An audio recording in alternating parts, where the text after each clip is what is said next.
નમસ્કાર, હું વિભુ વિભાકર પંડ્યા. આજે વાત કરવાની છે આપણા સૌના ફેવરિટ અરિજીત સિંઘે લીધેલા પ્લેબેક સિંગિંગના સંન્યાસની. મિત્રો, આ અરિજીત સિંઘ જ કરી શકે, બીજા કોઈની તેવડ નથી, બીજા કોઈનું કામ નથી કે જ્યારે એનો સૂર્ય એકદમ આસમાનમાં તપે છે એ સમયે આ બધી ચકાચોનમાંથી ફ્રી થવાનો એને નિર્ણય લીધો છે. કહ્યું કે હવે હું પ્લેબેક સિંગિંગનું કોઈ નવું અસાઇનમેન્ટ નહીં લઉં. આપણે સૌ જાણીએ છીએ તેમ આજે અરિજીત સિંઘનું સિંગિંગ, એનું ફોલોઈંગ, એના ફેન્સ અને એની ગાયકી બધું જ એકદમ આસમાને છે. ત્યારે આવો નિર્ણય કોઈ સામાન્ય વ્યક્તિ ન લઈ શકે. આપણે અનેક સંગીતકારો પાસેથી, અનેક ગીતકારો પાસેથી અને અનેક ગાયકો પાસેથી પણ સાંભળ્યું છે કે અરિજીત સિંઘ છે, એની જેવું બીજું ન થઈ શકે. અને એ વાત આજે એકદમ સાચી થઈ ગઈ અને સાબિત થઈ ગઈ. વિચાર કરો મિત્રો કે જ્યાં પહોંચવાનું દરેકનું સપનું હોય એવો સમય જ્યારે એનો ચાલે છે ત્યારે એને આ જાહેરાત કરી છે કે હવેથી હું કોઈ પ્લેબેક સિંગર તરીકે નવું અસાઇનમેન્ટ નહીં લઉં. એ હવેથી તો મ્યુઝિક ડાયરેક્ટર તરીકે આવશે, એ કોઈ હજી સ્પષ્ટ વાત નથી. આવી શકે કારણ કે બેઝિકલી તો એ સંગીતનો સાધક છે, એટલે સંગીતથી દૂર થવાની વાત એણે નથી કરી, પરંતુ એ પોતે પ્લેબેક સિંગર તરીકે ત્યાંથી ખસી ગયો છે કે હવે હું બીજા સંગીતકારોમાં જે પ્લેબેક સિંગિંગ કરું છું એ નહીં કરું. બની શકે પોતાનું સંગીત બનાવે, એમાં પોતે ગાયન કરે, એના આલ્બમો આવી શકે, સંગીતના સાધક તરીકે તે નવા શિખરો પ્રાપ્ત કરી શકે. પરંતુ અત્યારની એની જે જાહેરાત છે એ મુજબ હવે તે પ્લેબેક સિંગર તરીકે એને પોતાનું જે કામ છે એ અહીં પૂરું કરી દીધું છે એવું એને જાહેર કર્યું છે. ઘણા બધા વિચારો એના મનમાં ચાલતા હોય, આપણે જાણતા નથી શું થશે, આપણે જાણતા નથી. એના એટલા ફેન છે કે જે આ નિર્ણયથી ડિસઅપોઇન્ટમેન્ટ છે, તો ખરેખર જે એના ટ્રુ ફેન છે એ બધા જાણે જ છે કે અરિજીત કરી શકે, એમાં કોઈ નવાઈ નથી.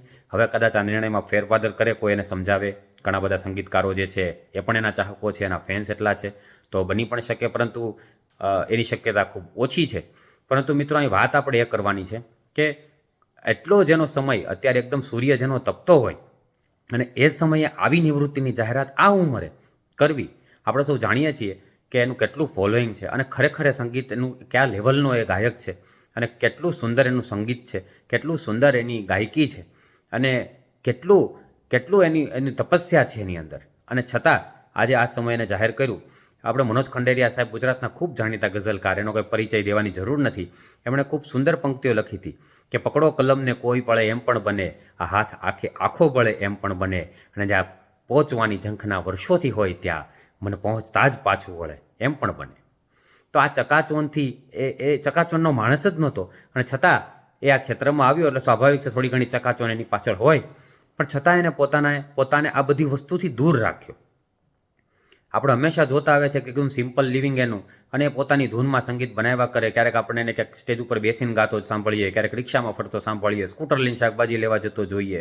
તો આ પહેલેથી સૌ જાણતા હતા ખરા અર્થમાં એ ફકીર માણસ છે. ના તો એને પબ્લિસિટીની પડી છે, ના તો એને પૈસાની પડી છે, ના તો એને કોઈ પોતાને ઇમેજની પડી છે. માત્ર ને માત્ર એને સંગીત ને સંગીતની સાધના. ખરા અર્થમાં જેને સાધક કહી શકાય કલાનો, એવો વ્યક્તિ છે. થોડા સમય પહેલાં મેં પણ એક પર થવાનું છે કરીને ગઝલ લખી, એમ એક શેર લખ્યો હતો કે જે એમ કહી શકું ખરેખર મેં તો મારા વિચારો કલા બાબતમાં તો એ લખ્યા, પણ ખરેખર આવા સાધક માટે જ છે. અને એ શેર કાંઈક આમ હતો કે ખરું કહું તો કલા છે ભીતરે જળહળ થવા માટે, ખરું કહું તો કલા છે ભીતરે જળહળ થવા માટે, કલાકારે બહારી સૌ ચમકથી પર થવાનું છે. તો આ પર થવાનું જે કામ છે ખરેખર અરિજીત સિંઘે કર્યું છે. હવે આપણે જોઈએ આગળ શું થાય છે. આપણે બધા તેના ફેન છીએ, હું પણ એનો ખૂબ મોટો ફેન છું, અને એનો ફેન કોણ ના હોય. તો આપણે બધા રાહ જોઈએ કે અરિજીત કંઈક નવું લઈને આવે.